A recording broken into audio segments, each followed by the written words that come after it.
Hi there, Dr. Nicola Dellinger here. I'm laughing because I'm here to confess to you that part of what I'm working with for myself, but certainly with the people I work with too, is kind of making friends with ourselves and being more present to ourselves in a different way.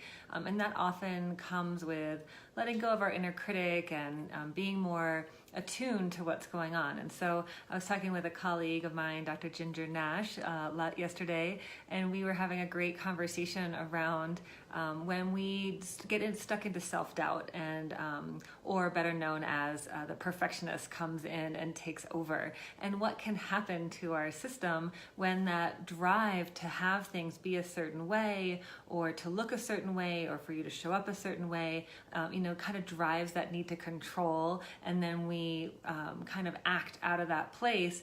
But what I've realized is that can actually create a lot more work.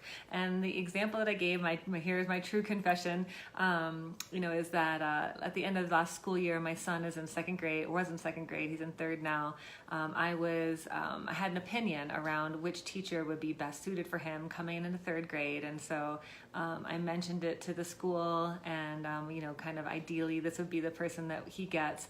And they said they couldn't guarantee anything, of course, but sure enough, he ended up with the teacher I had hoped for.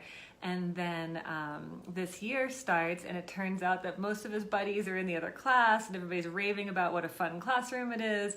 And I'm sitting here like addled with guilt that I have somehow, kind of muddled in his affairs, and maybe I thought what was best for him maybe isn't best for him, and what would have happened if I had just left it alone. And I mean, just this torrent of thoughts, right, around the pressure and the perfectionism that came and drove me to interfere in his teacher selection. And it's a 50-50 chance, it's only 2 classrooms, so he might have gotten this teacher anyway. But now, so I went through all this effort to, send emails and connect with the teachers and the principal and talk about my concerns and why this might be the better choice. And then I got what I thought I wanted. And this is the key here, what you think you want. And now I'm addled with guilt because what if I played a role in him not getting the right person or him not having his best buddies in class? And so the reason I'm sharing this with you is because I think we do this to ourselves all the time. So rather than last spring, me sitting with the emotions around being very worried about parenting and school for my kid and doing everything just right and perfect and being the mom that got him what he needed and made sure that I guided every step of the way to create the best life experience for him.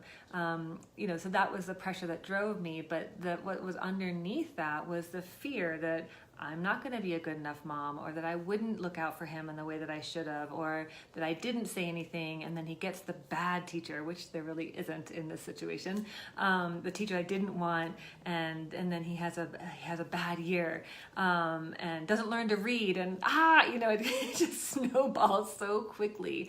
And I'm sharing this with you because this is really what was happening for me. And then again, this flip side of this fall, and the side note here is he's fine. He's fine in the classroom that he's in. He was fine last year. He's going to learn to read. He's doing great. But I have created so much more work and hardship for myself because of the pressure I put on myself in the spring, and then the guilt I saddle myself with now.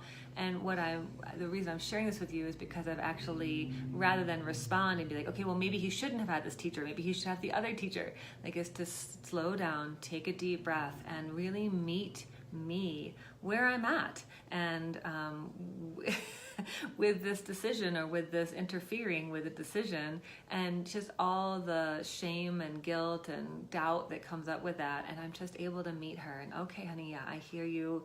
I know this was, maybe not the best decision, or maybe it was the best decision, but we trust that everything is working for us, not to us. And just continue to show up with all the love and compassion that I would muster for my child, and in a deep understanding moment, and just full acceptance of all of it.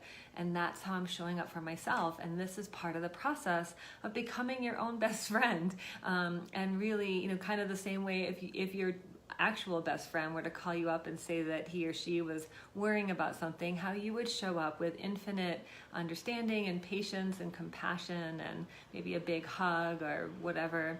That we get to start learning to show up for ourselves in this way. And if we do that, earlier on in the process, then we don't create so much angst and work for ourselves by trying to figure out how we're going to fix the problem, and take care of it. So my invitation to you today is to look at those places in your life where you've convinced yourself that you have to act, and ask yourself, what is the emotion underneath this thought or action, and is this true? Kind of the whole, you don't have to believe everything you think.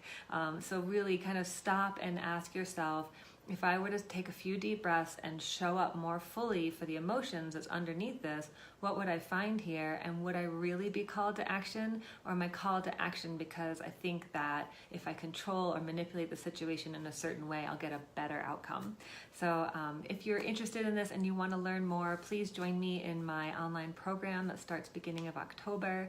Love to have you there. And then I'll go ahead and include the download for the free ebook. Just go ahead and download it, share it away, around understanding your inner critic, because I think once we start changing our relationship to what our thought processes are, then we can make huge advances in our healing on every level of our being. So again, my name is Dr. Nicola. Look forward to connecting with you soon. Bye-bye.